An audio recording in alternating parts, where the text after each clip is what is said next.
Hello, Braden, and the What's rest of going on? YouTube land. How goes it? Beautiful Monday that has been a Monday from all Mondays. Right. Anywho, Sorry, I'm trying to... he's probably getting the X post out. Welcome to Raise Hale, Praise Dale. Tonight's episode is going to be a little different than what we normally do. I didn't actually go to work today because I had multiple appointments with my kids, one which was not planned. And now I got 3 broken people in my house. See how long that lasts. I know he had a pretty rough day too. So, the normal graphics that we got, other than like topic transitions or whatever, like your paint schemes and your slick scheme spotlight and RHP Motorsports, we won't have any graphics for those tonight, but it's all good. Hello, Braden. Hopefully we'll still get the same experience without all the glitz and glamour, but next week, Yeah. knock on wood, we'll be back to normal. Yeah, life's just been super crazy today. Yeah, it was rough. But without further ado, let's go ahead and hit that intro and get it right into this. Let's do it.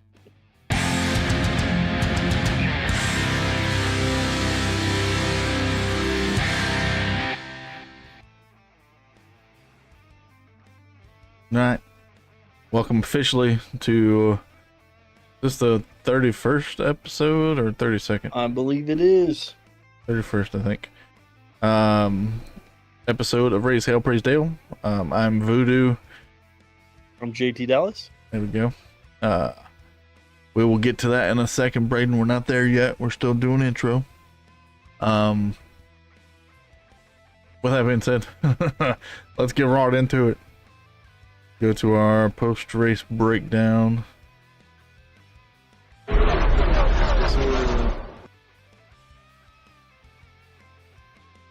Alrighty, so penalties. Normally we would just jump back to Michigan, but as you guys know, old Austin Dillon and his team tried to appeal. They lost the appeal last week. They had a final appeal this week after their spotter suspension was reduced to just 1 race.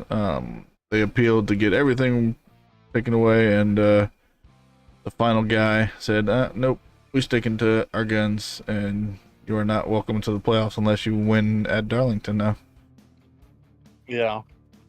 Which, at the same time, I don't really agree with because of what Denny and... I mean, I get the Denny part, but the Logano and stuff, I mean, they've done the same thing. So, Very true. but we've already covered all that, so...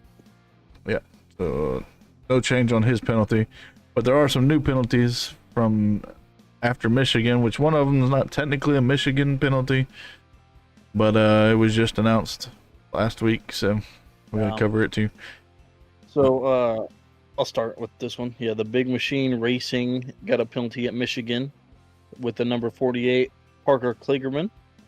L1 penalty citing issues with spoiler, docks 20 driver point and owner points, 5 playoff points, and a $25,000 fine for crew chief Patrick Donahue. So they ran the wrong spoiler, I'm assuming, or something. They modified something with the spoiler.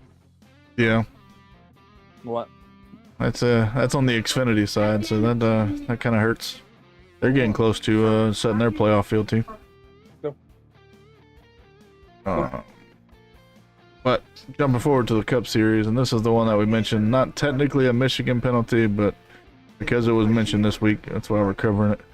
Old Joe Gibbs Racing and the number 11 of Denny Hamlin also had one of his wins not count as playoff eligibility, but he had 2 other wins, so it doesn't really matter.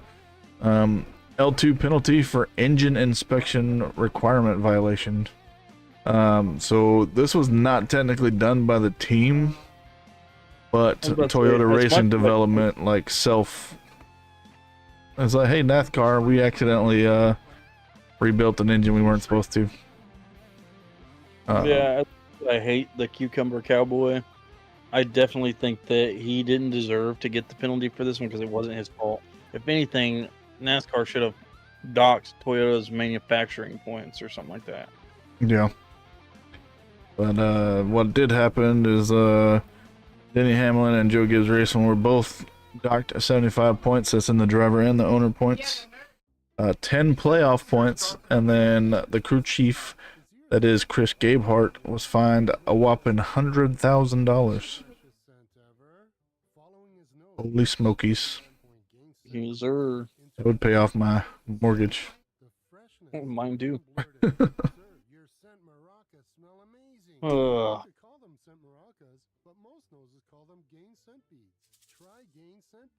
Alright. Moving forward to ARCA. Yes, sir. The Spreacher 150 in the Milwaukee Mile. I'll read the top 5, and then I'll let Voodoo finish off the rest of the top 10. So of course you got number 18, William Zawich. I guess that's how you say his name. Good enough for me. He finished. What is it? I said that's good enough for me. Yeah.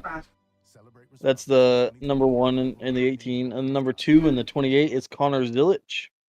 I should have let you read the first 5. You always take the harder ones. I'm fine with it.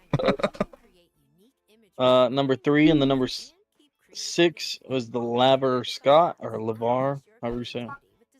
In the 4th position, and the number 15 is Chris Wright.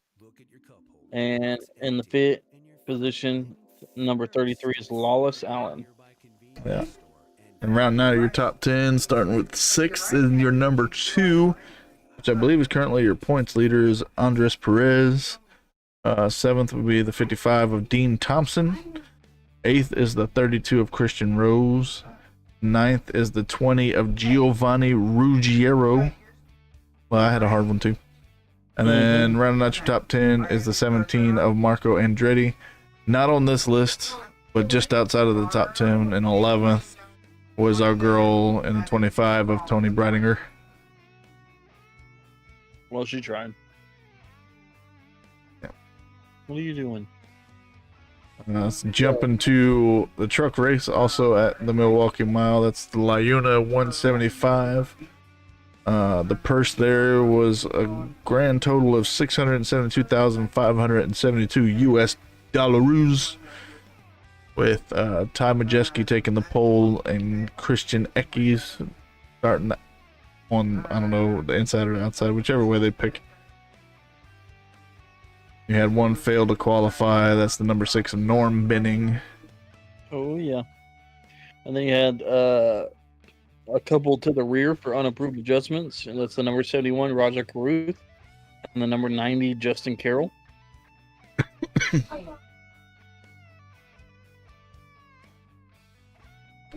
And then you got stage 1 winner is Ty Dillon. Stage 2 is Christian Eckes.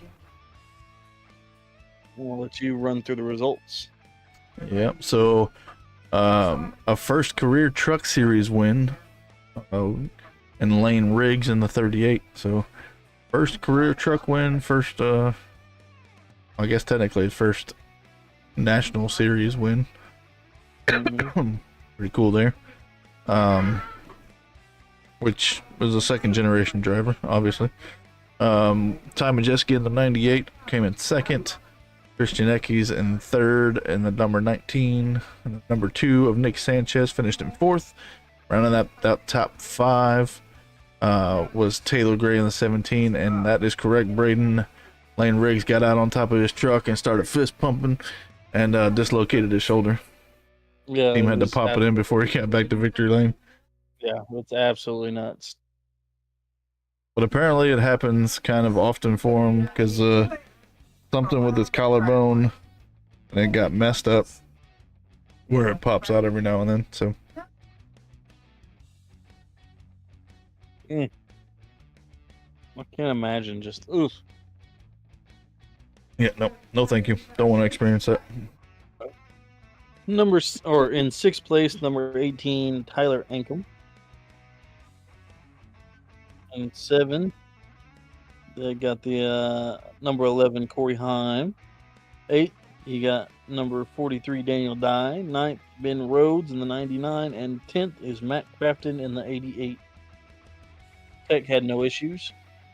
He had 3 trucks go to R&D. That'd be the 11 of Corey Heim, the 19 Christian Ekes, and the 98 of Ty Majeski. Yes, sir. Ready to take a look at the Wawa 250? Xfinity, baby, at Daytona. Yes, sir. The purse was 1.886123, so that's 1,886,123. Oh, I just like those last 3 numbers. Yeah, I'll take it. You had your pole. The 81 of Chandler Smith, and Austin Hill in the 21, starting on the front row with him. Which technically, to the rear, he had a couple guys. That's the 1 of Sam Mayer for an engine change, and then Austin Hill got bumped to the rear for unapproved adjustments. So while he got credited with starting on the front row, he didn't technically race on the front row. Then stage 1 and 2 both got taken by Justin Allgaier, the number 7 truck. He couldn't pull off the win, though. Nope. I'll go through the first 5. And first, had Orion Truex, Martin's brother. Second, you had Chandler Smith. Third, you had Parker Kligerman. Fourth, Riley Herbst. And fifth, Sieg. Yeah. Then rounding out your top 10, you got Jordan Anderson, Justin Allgaier, the double stage winner, Sheldon Creed, Leland Honeyman, and Kyle Weatherman. Tech here was also clear. Nobody had any issues after the race. So everything is official. They had plenty during it, though. Yeah. And then you got to R&D. You had Jesse Love in the number 2. Number 7, of course, Justin Allgaier. 81, Chandler Smith. And 98, Riley Herbst. Yep. And now the one you've been coming for happened on Saturday night. Not the Sunday deal. The Coke Zero Sugar 400 at Daytona. Woohoo! So before we get into this, you noticed Corey LaJoie's flip at Michigan last week. NASCAR mandated putting a right side rear window air deflector this weekend at Daytona, which is basically that strip on the left side. Just wanted it on the right side as well. It didn't go all the way down the deck lid, but it was on the windshield, or the back windshield on the right side there. It didn't seem to do Josh Berry or Todd Gilliland any. Well, Todd Gilliland, I think it kind of helped, but definitely not for Josh Berry. Like, McDowell didn't completely flip over. Yeah. He came back. Was it McDowell or was it? Yeah, it was McDowell. That was like Long John Silver's car.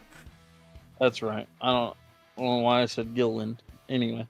Yeah, absolutely zero help for Barry. Yeah. The purse was $9,193,568. That's some money now. Yes, sir. And then we got Michael McDowell with the pole, and Todd Gilliland in second. Front Row Motorsports taking the front row.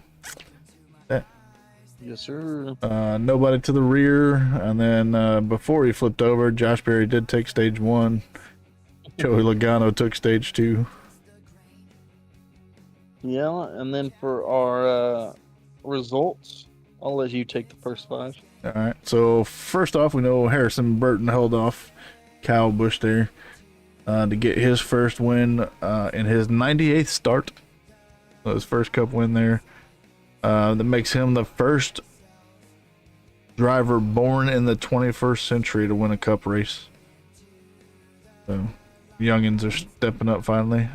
It's the 100th Wood Brother Racing win. It only took them the span of 71 years with 47 different drivers and 1,748 starts to get that 100th win. 100th win. I can't even speak right now either. It's the first time winner since SVG 43 races ago at the Chicago Street Course. That's the longest the Cup Series has gone without a first time winner in over 6 years. So, a little bit of history there. Wood Brothers Racing ain't mad. So. No. And like we mentioned, he held off Kyle Busch, which came in second. The 20 of Christopher Bell on his Lightning machine came in third. Cody Ware in the 15 came in fourth. And then the 54 of Ty Gibbs rounded out your top 5. Sure, and then Bubba Wallace come up in 6th. Parker Retzlaff in 7th. Brad Keselowski in 8th. Daniel Hemrick in 9th. And Chris Buescher in 10th. That's some names you don't usually see in the top 10 up in here. No issues for tech. Nobody to R&D other than obviously Josh Berry, because they wanted to further evaluate how the car handled during that situation. Hey, I gotta step away just for a second. I will be right back. All right, I will go over the notable entries for the Cup Series and keep it rolling in. Cody Ware, the 15th. We know we just mentioned it, but he started in 33rd, finished in 4th, so not a bad day for him. Shane Van Gisbergen in the 16 started in 32nd, unfortunately finished in 35th for an engine issue on lap 80. 33 of Austin Hill started in 23rd, finished in 25th. Part of that big old accident on lap 159. Joey Gase actually had a decent run. He started in 39th, finished in 20th, and that ties Greg Biffle for NY Racing Team's best career finish, and they're number 44, so that's pretty cool. We mentioned this guy too, Parker Retzlaff in the 62. Started in 29th and finished in 7th. Could have finished a little better, but he got shuffled to the back coming out of 4 there. Then old BJ McLeod, 78, this power slapmobile. Started in 38th and finished in 19th. So, pretty good run for all of our notable entries. Parker almost won. He could have pulled himself off a second place finish if he would have just stayed attached to that bumper. But I think he forgot what where his engine came from, because he was pushing old Harrison Burton to the finish there instead of Kyle Busch. I was hoping Kyle Busch kind of able to pull it off, but didn't happen. So our rookies, Josh Berry didn't do too well, but the other guys did. At least the ones that raced this week. Josh Berry started 5th, finished in 26th. Obviously, because of that flip back on lap 158. Kaz Grella in the 15 did not race. Zane Smith in the 71 started in 30th and finished 13th. That's what, 17 spots.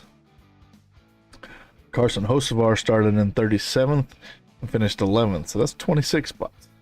If I had to pick somebody, I would say, not necessarily the flip is what got me Braden. I would more say after he flipped and landed on his roof and how fast he was going when he hit that inside wall. That's the part that scared me a little bit more. But as I was saying, Carson Hocevar, I would say, at least in my opinion, would be the one that would get the Rookie of the Week. Holy smokes, look, it's the voices in his head. He's real. Look at that. I am real. I was just mentioning the rookie results there. So jump into the standings for the rookies. In 21st, you got Carson Hocevar with 467 points. couple spots behind him, you got Josh Berry with 448 points, 19 points back of Carson Hocevar. Zane Smith, the 71, trying to squeeze some points out there. He's got 316 now, only 151 points back. Lowering that gap, what you could say, I guess. And then obviously Kaz Gralla didn't race, so he's still sitting at 166 points, which makes him 301 points back. Carson Hocevar. Got 11 more races to go for these guys to see who gets it. Barry's flip was definitely bad. Oh, that's you. I'm dumb. Anywho. Jumping to our RHPD Motorsports guys. Kind of a rough week. Rough week for us. Other than Bad Brad. Yeah, finally did something good for us. In our 62, Ryan Blaney started 14th, finished 29th. Got involved in that big old wreck. Lap 154. He went behind the wall. Tyler Reddick started 25th and finished 28th.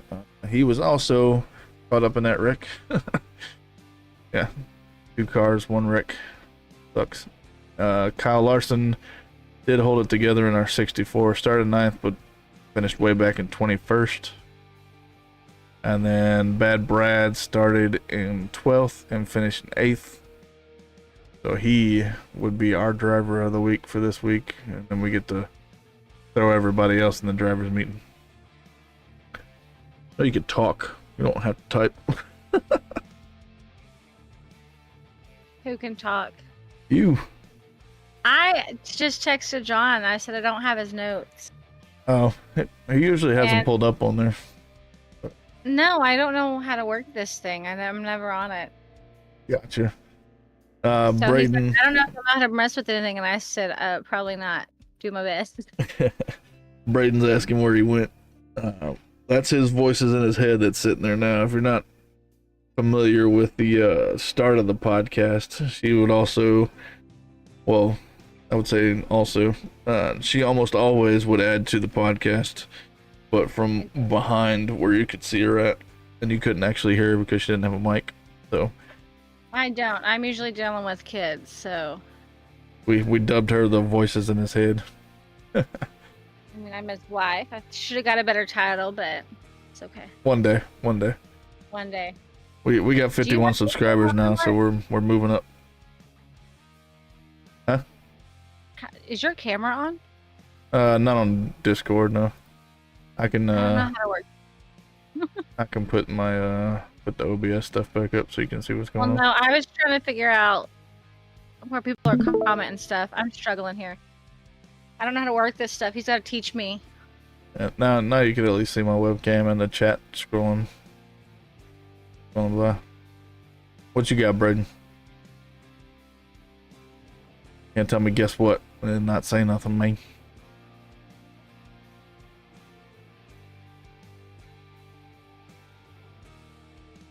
That's the standings for our RHPD guys.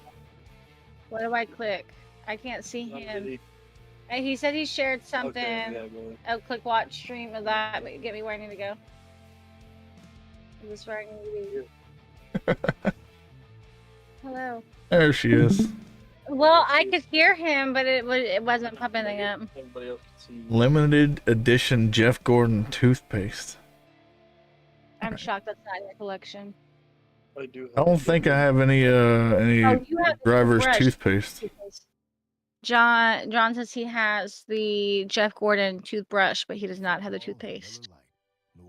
Yeah, look at that. Braden and John going together pretty well there. Y'all need each other. Where do y'all see the comments at? If you look just above our webcam, it has the messages flowing across. Oh, okay. I'm gonna get this figured out. Posted it on his Instagram, y'all. We have to go check it out after the stream. See what it looks like. But yeah, back to the standings for our RHPD guys. Got a little bit too much of a gap in between, but it's all right. Tyler Reddick, 63, is your leader. Take me to your leader. 823 points over 25 starts. Still only 2 race wins and 3 stage wins. Kyle Larson bumped himself back up to second with this race. 806 points, only 17 points back on 24 starts, 4 race wins, 8 stage wins. Ryan Blaney in the 62 is up to 4th with 755 points. That's 68 points back of Reddick on 25 starts, 2 race wins, and 3 stage wins. And old bad Brad Keselowski has moved himself up to 7th place. 718 points, 105 points back of the leader. 25 starts, 1 race win, and still a goose egg for stage wins. I have notes. I can contribute now. El Garbalito. All right, well, next up, we got the drivers without a win. Everybody but Kaz Gralla moved up 1. We did not update the graphic for LaJoy, unfortunately. But Kaz Gralla didn't go up 1, and Harrison Burton came off of the list. I was leaning on you about Bill. Next, I'll see if she's squared away like she says she is. We're going to go off with the playoff prediction update. You're going on underneath it. Yeah, there you go. Okay. So you're just going to read that right there. Okay. I'm there. Okay, so currently locked in there is 13. Austin Dillon, his playoff eligibility is rescinded. The latest driver to lock in is number 21, Harrison Burton, from the last race. Burton was not selected by either host. So Voodoo is still ahead of me by 1 driver in the playoff. Yeah. Only got 3 more spots available. Yeah, I know. Which technically, my Hail Mary's coming in, okay? Yeah, as long as there's no, I believe for Martin Truex Jr., as long as there's no new winner, I think he's good no matter what he does. I hope so. He deserves it on his last season. Yeah. So I'm pretty sure he's gonna get locked in unless we see a new guy. But we'll see. Sir, so are you ready to jump over to trackside trends? Sure, let's do it. Do you want your Bonnie?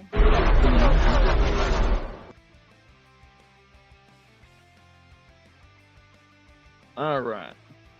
Let's see. SRX Racing says that they were unable to close a transaction to sell the series to Skip Barber Racing. They are now suing Skip Barber for breach of agreement and looking at other options.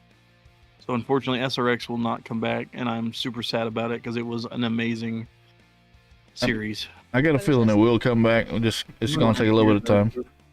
I hope it comes back. Last year, those cars that I'd watched that were like on dirt tracks The and superstar racing experience. Yes. Sure it did. Yes. Okay. That I was like, this is 10 times better than NASCAR. And it The takes reason I knew quite a bit for me to say that. there was something about Tony Stewart was mentioned, so. Braden, I do agree. It would be amazing to see Truex pull off a W at Darlington. Facts. I'm down for it. You and me both. So as you saw this past weekend, if you watched the race, NBC Sports is experimenting with ads during NASCAR races. There'll be no full screen commercials during green flag action, which I actually liked. I did too. It was pretty cool. They're going to continue that experimentation at Atlanta and Talladega. I might not watch the Talladega race on TV because I'm thinking I'm going to try and go to it, but we'll see. Not promising anything. Oh man! If you do, I need another cup with signatures, all right, or something. Oh my I don't know if I'll be able to get as many as the last time. We got to see who's going to be there too. Definitely a big W for NBC there. Sure. Oh yeah. All right, let's see here. NASCAR has signed Jack Link's Protein Snacks as the new official sponsor starting in 2025. Jack Link's becomes the official meat snack partner of NASCAR. Will promote all across that track, social media, digital, radio, and TV. I am looking forward to a NASCAR Jack Link's jerky bag. Yeah. I'm ready. Too bad you can't say it's snapping to a Slim Jim for NASCAR, but you know, I'll take Jack Links. I mean, I would take some Oreos at one point with NASCAR. That would be pretty cool. Kansas would be. I think Kansas is going to be on RHPD's radar to attend as hostesses together at one point in the future. I vote Texas for that. Well, I know Texas is technically the next one, hopefully, but Kansas is one of the tracks in the future. Have you ever been to Kansas? I have not. I've only been to Texas, Talladega, and Nashville. I will say Kansas isn't a bad track. Just Texas had a lot more going on. Well, I've been to Texas 3 times already.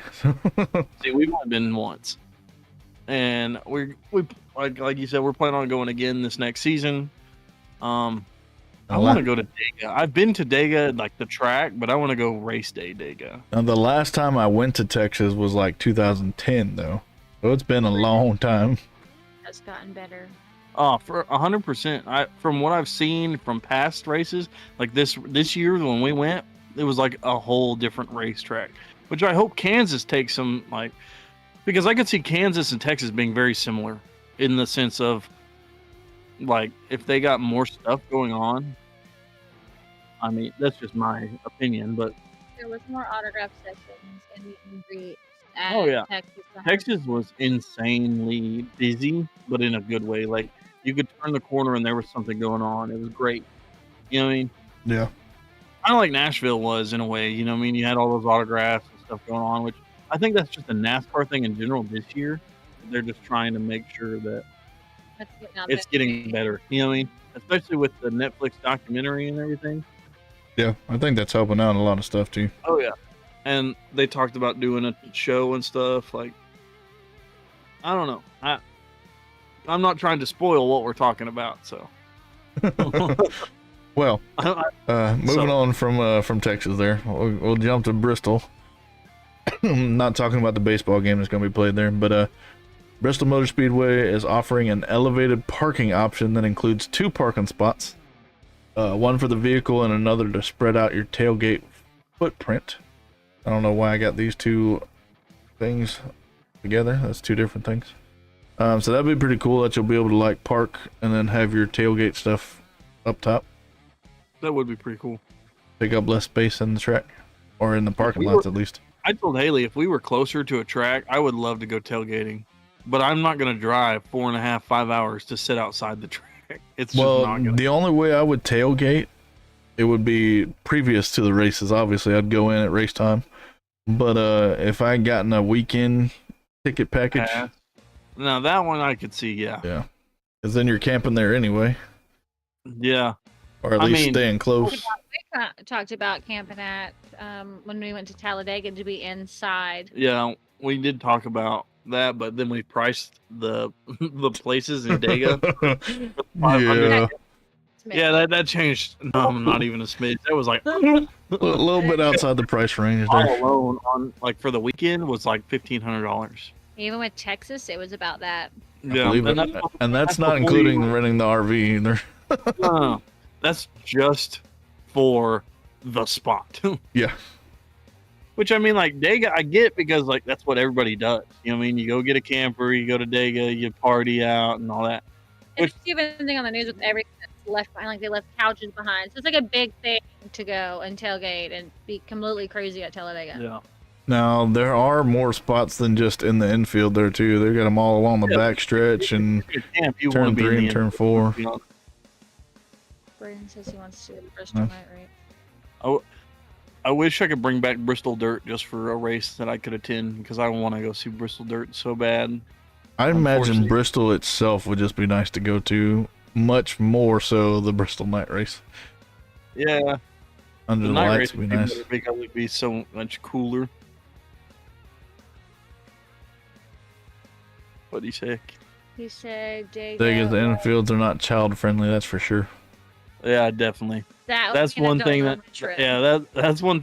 our tour guide, because we got to tour Dega, our tour guide said that if you have children, do not park on they call Party Row. That's what it was, wasn't it? Something similar.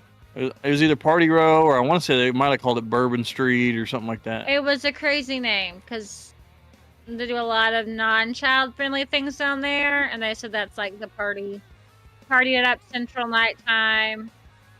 So they do have family friendly that don't allow alcohol or smoking or anything like that. They did have places like that. I'm just saying, if I'm going to pay that much for a campsite, I better be able to see the cars from my camper.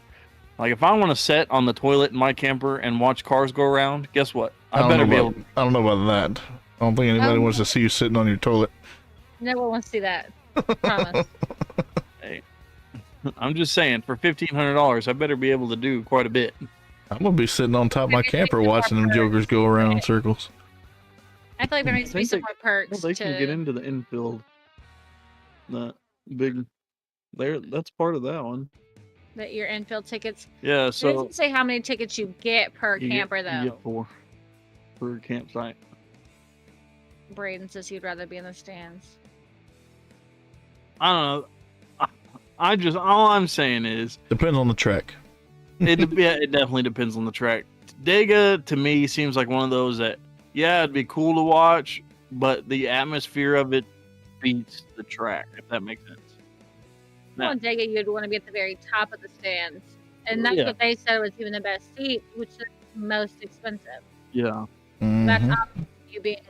I don't know. Dega's so big. Honestly, I think it'd be hard to follow the cars anyway. So like, why not just party and watch it on your TV and your RV, and then feel the cars when they fly by? You know what I mean? That's just my opinion. Have your own little video board right in front of you. You get down there where you can get the half-price food and drinks and get to Victory Lane. That's a plus. Oh yeah. I already said we'd be paying for that if we go to Dega. But anyway, moving on from Dega. San Diego has emerged as one of the cities where NASCAR is interested in hosting a future street race. Chicago going bye-bye and going to West Coast? I don't know. Both? Yeah. Question mark? People are wanting to keep California around for races, so. Like that.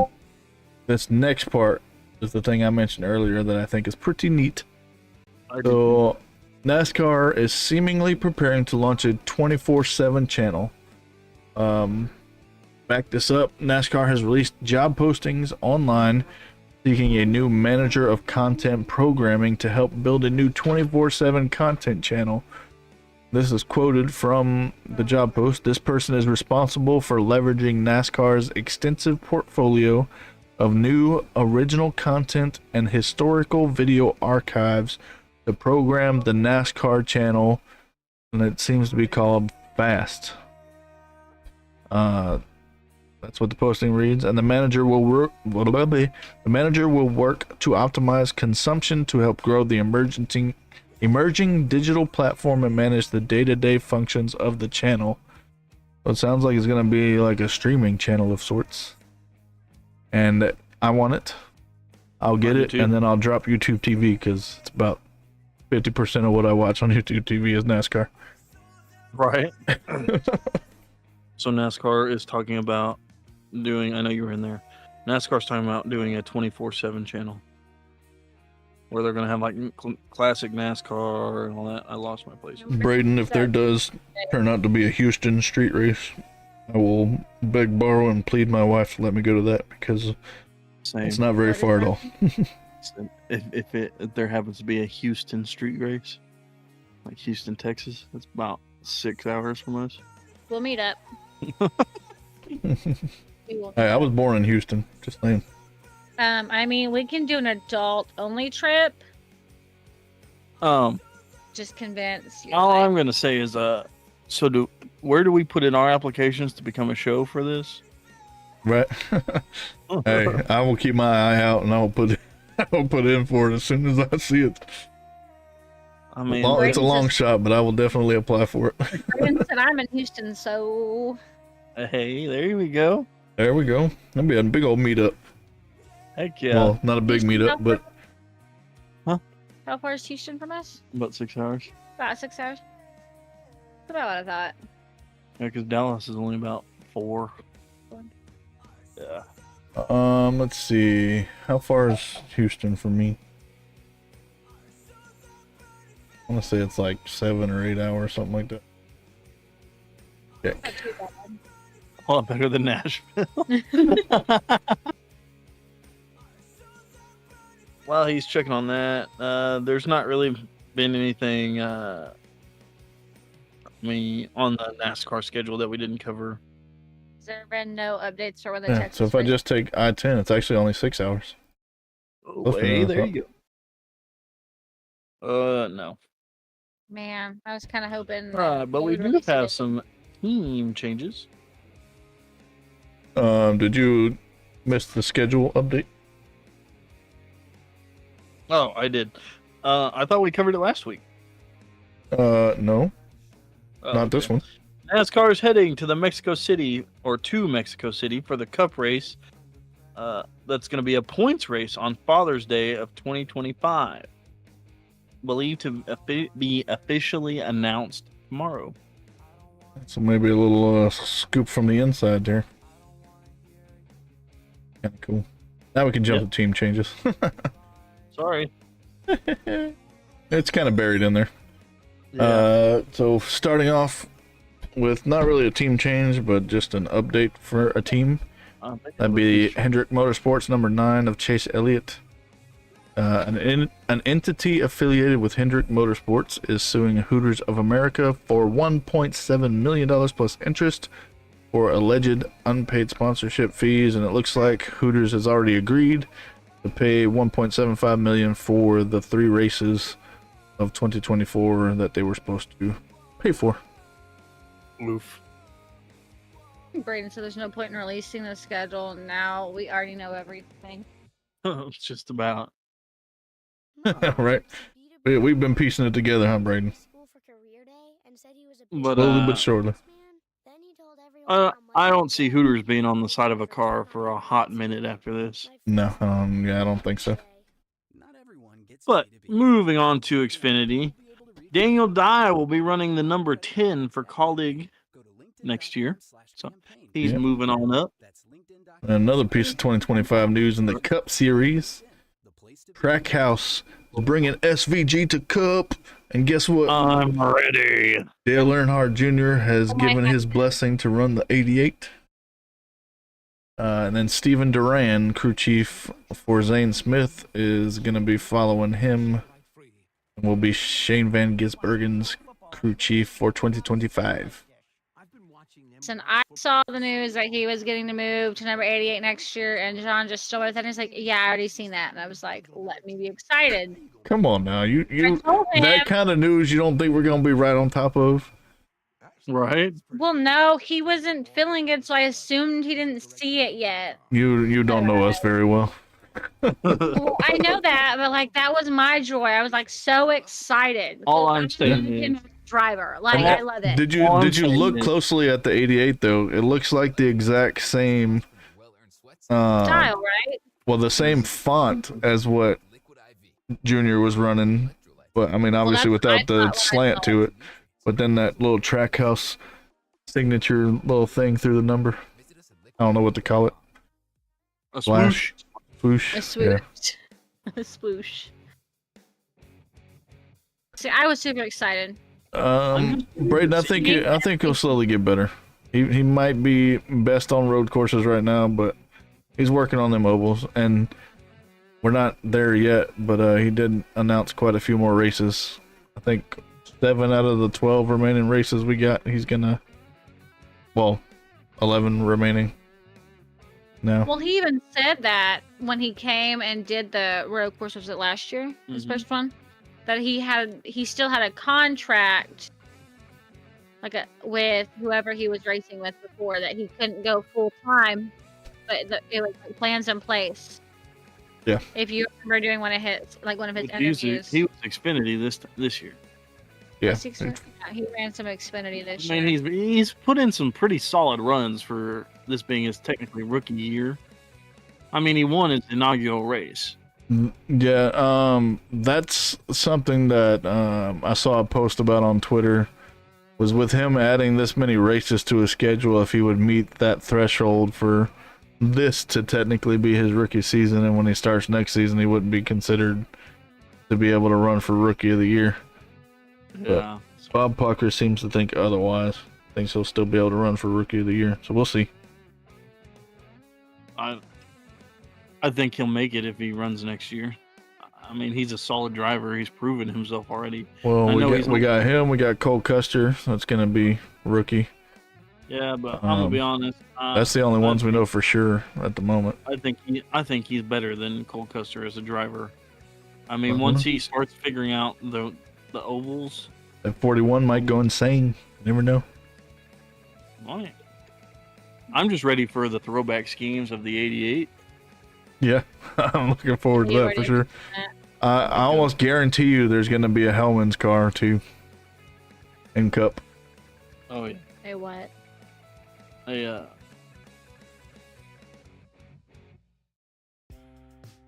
I didn't understand what you said. More 2025 news before we keep rolling on that.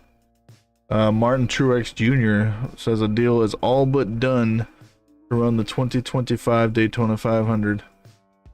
We might get to see Truex on track again next season, at least for one race. He did not mention which team it would be with, but just that Joe Gibbs was working on it.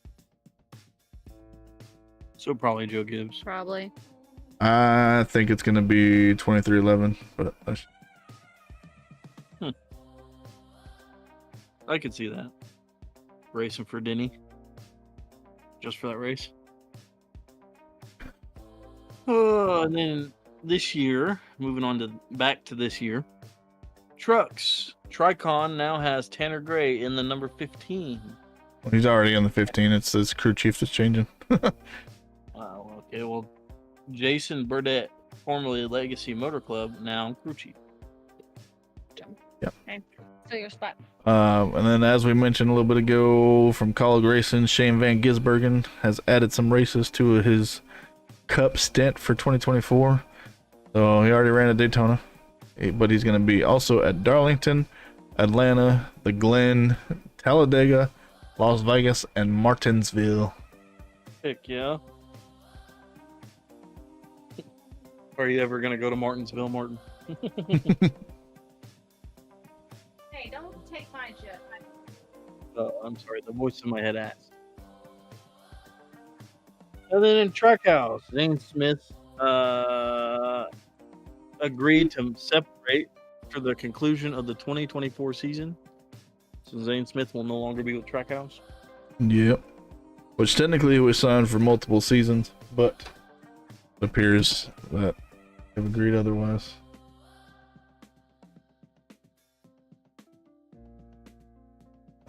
Moving on up. To the race day horizon. There we go.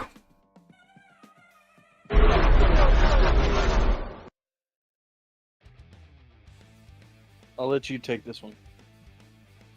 All right, so technically it's Darlington weekend, the cookout race, which I did not put the title down there.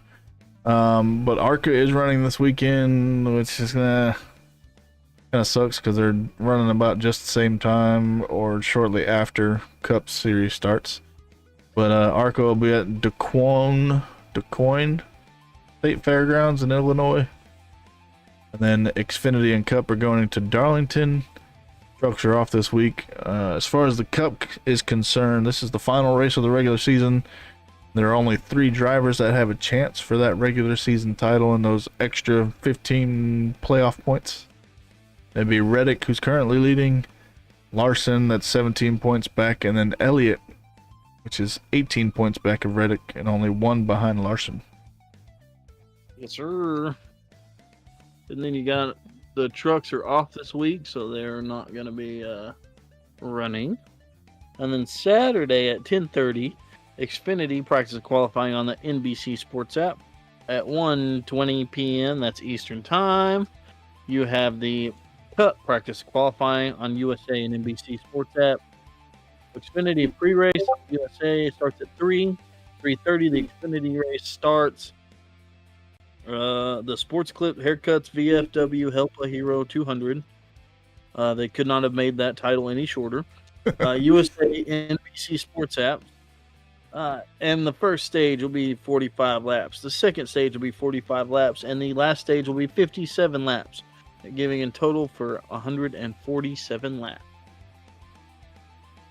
Yes, sir. Looking forward to seeing if anybody pulls out any throwback schemes for this weekend. I know it's not technically throwback weekend, but it would be kind of cool to see. Yeah. 1 second. I will read you off what's going on Sunday.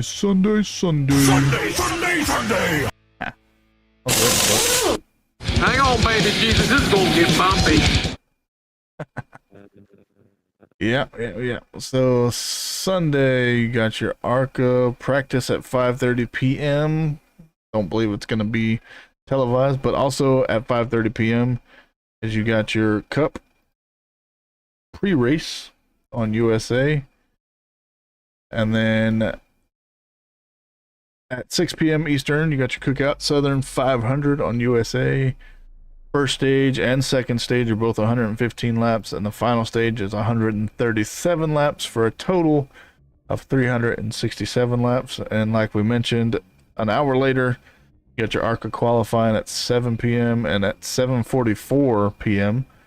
is your ARCA 100 at the DuQuoin State Fairgrounds for 100 laps. Kind of feeling that they're not going to get much attention due to Cup race going on. Right. You also got a bunch of Cup drivers going to Xfinity for this weekend. Got Joey Logano in the 15, Chase Elliott in the 17, Christopher Bell running the 20, but for Xfinity. Corey Heim in the 26, Noah Gragson in the 30, and Ross Chastain in the 92. And you got a couple of notable entries for Cup. Kaz Grala's making his return to the 15. Like we mentioned before, SVG will be back in the 16, and then the 66 will be back on track with Timmy Hill. Yeah. So who you got winning Darlington? I'm going with Braden, and I think it's going to be Truex. I'll give it to him. I'll take that. I don't think we get to dictate wins, but sure. I'll give it to him too. You got a different idea of who you think's gonna win, or? I mean, I would like to see Martin win. Anybody but the Cucumber Cowboy. Yeah, I don't, hopefully Denny doesn't pull it off again. But that's our picks. Braden saying Larson possibly. I don't want to see him win another one. Yeah, but Braden's a Larson fan, so I would go Truex or Busch. That's the two I want to see in the playoffs for sure. I would love to see those two get a win for sure, but I'd also love to see Christopher Bell's back and forth one and be number one in playoffs. He's got enough wins already. No. He needs a couple.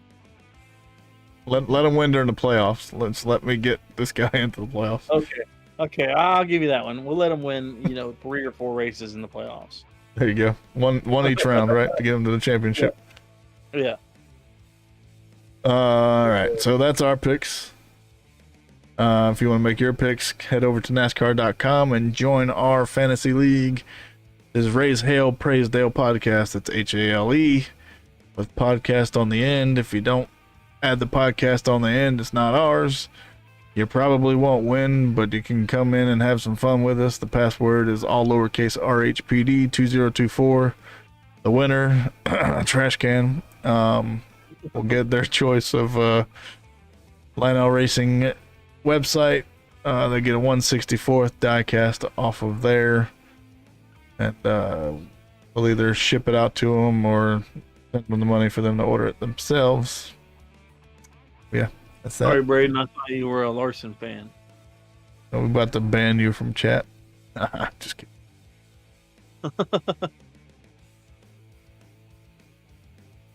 At least to the new sponsors. Ross Chastain and the one technically isn't a new sponsor, but I thought it'd be cool. It's running a Busch retro scheme. I wonder what old school look that's gonna have on there.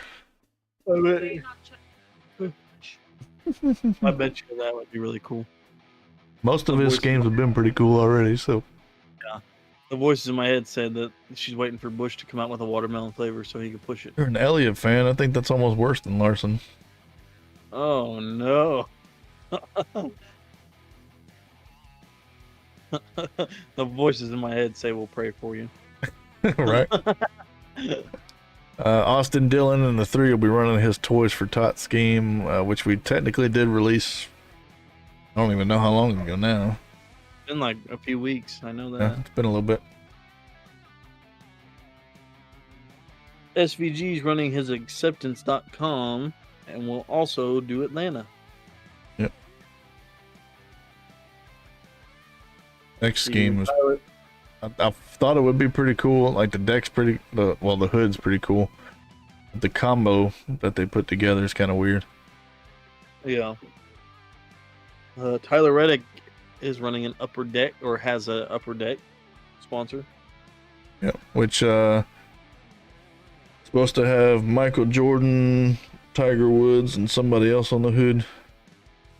Heck yeah. But it's like a weird color combination. I don't like the colors that we would have had it up, but like we mentioned, we didn't get to do any of the graphics for tonight. So come check Thursday morning for our paint scheme video to check it out there. Yeah, McDowell's not bad, Braden. The 47 of Ricky Stenhouse Jr. They're probably getting tired of that joke, but I don't care. Is gonna run Kroger, obviously, but it's gonna have Drumstick as the associate sponsor, so that's gonna be cool. You get to see some ice cream on the car. And then finally, Carson Hosevar is running a Bon Secure Swamp Rabbits. I don't know how to say that one. I can't read. Yep. That one, technically, we also could have revealed here, but yeah, life happens. Mondays, am I right? Right.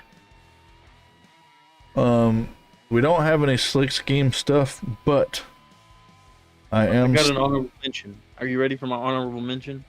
What you got? Can we all agree that the Coke Zero Sugar scheme was very hot? Yeah, I'd light some fire under it for sure. That scheme was so hot, it took Suarez to a whole new place on the other side of that pit wall. Right. Very quickly. I did like the scheme. On a real note, I did love it. That was going to be my scheme tonight because it was so nice looking. It was a nice scheme, but would have been torn with SVGs. And I don't know what it was about that scheme that Suarez run, but have a good one, Braden. We'll catch you next week, homie. Yeah, we about to be off of here, Braden, so you're not gonna miss much but the outro. I am gonna switch over to this just for a second. I know we're not gonna do our slick scheme spotlight, but we can still mention, what the heck is it? There it is. Happy Hour Racing. Heck yeah, I did get my shirt in. I know I meant to post pictures of it and stuff, but I forgot to. I ordered off of Happy Hour Racing. It was super easy, especially if you have the shop app. It come in about a week. It's literally what it says. It wasn't too small. It wasn't B-rate stuff. It literally had the NASCAR tag on it. So it's straight up real merchandise. Brand new. It's not like they're going out and buying used stuff. Yeah, it was worth I think the $23 that I paid for it. Then that included shipping. So yeah. If you want to get your NASCAR or Formula One merch, head over to happyhourracing.com. Use our code RHPD to help the podcast out. You get free shipping, and I want to say 10% off on your first order. And it helps us out. So do it. Do it. Do it now. Whoa, I didn't take the Racing Horizon stuff off. My bad. Just kidding. When you have to stop Now, in regards to merch, if you check the bio of this video, we do have a new merch store up.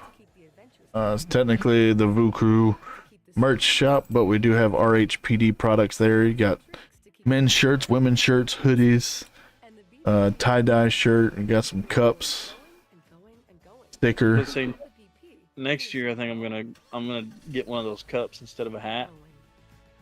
Yeah. And get it autographed. Yeah.